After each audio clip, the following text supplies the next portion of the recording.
Hello guys, welcome to Miscellaneous UPSC. Today we are going to deal about important topic, that is Attorney General of India. Who is Attorney General of India is the highest officer of our country. Okay, highest officer. Whatever the case against government of India happens, is the one who acts in the behalf of this government. Okay, he is the one who participates in the cases against the government. Okay, he is the one who attends their cases. Okay, who appoints him? He is appointed by the President of India on the advice of government. That means, suppose at present which government is there? BJP government is there. They have appointed Venugopal.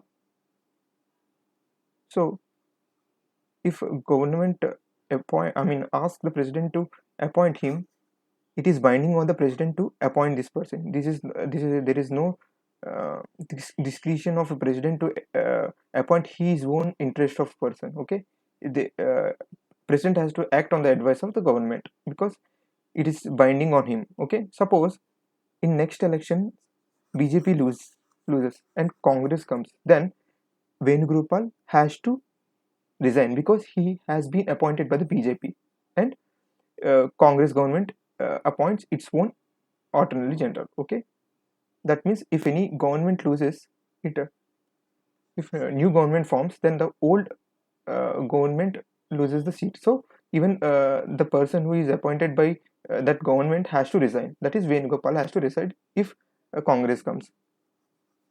If Congress want to continue him, he can be. That is the thing. What is the qualification of Attorney General? The qualification of Attorney General is qualification of a Supreme Court judge. Suppose a person want to become a Supreme Court judge, he has to fulfill any one of these uh, qualification. What is that? He either he has a position of a judge. He must have worked in Supreme Court for 5 years. It can be 5 years in one single court itself, or else 5 years in separate different high courts. Any can be happening. Okay, any can be the qualification for that, or else he should have worked as a advocate for 10 years. Next qualification is eminent jurist. That means who is this eminent jurist? Suppose this is a this topic is about judiciary, right? There are so many institutions which provide judicial education, right? There can be so many persons. This eminent jurist can be a PhD scholar or else a professor, but he has some knowledge in this judiciary. So he is the one who can be appointed by president. Okay, on the advice of government. What are the functions? Before that, we will see what is this pleasure of the government. Pleasure of the president. Pleasure of the president means here we can see that president appoints the attorney general on the advice of government.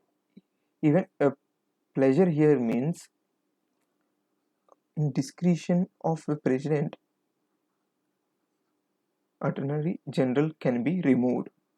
But actually, that removal happens on the advice of government. But to give some significance to the post of president, this word has been used in the constitution. Okay, but actually he acts on the advice of the government. Okay, that you have to remember.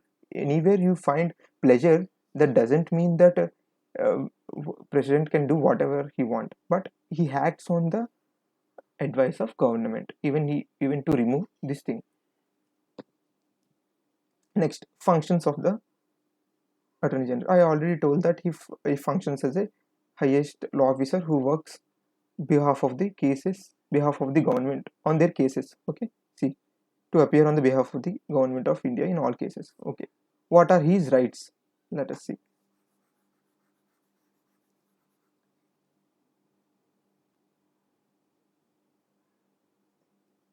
See, he has the right to speak and take part in the proceedings of both the houses, parliament, or joint sittings, or any committee of the parliament, but no voting rights. Suppose, at parliaments there will be sessions, that is Lok Sabha, Raj Sabha. That means he can take part in the proceedings. If there is any sitting is happening, he can attend that sitting, and even he can speak. Okay, that is one privilege for him. So he's attending the parliament sessions, right? So he gets some privileges which the MPs get. Okay, those privileges are present to MPs. Even attorney general also get these privileges. Okay, but he does, even he attends the parliament sessions, he doesn't have any rights, that is voting rights in that session. Okay, next, that's it.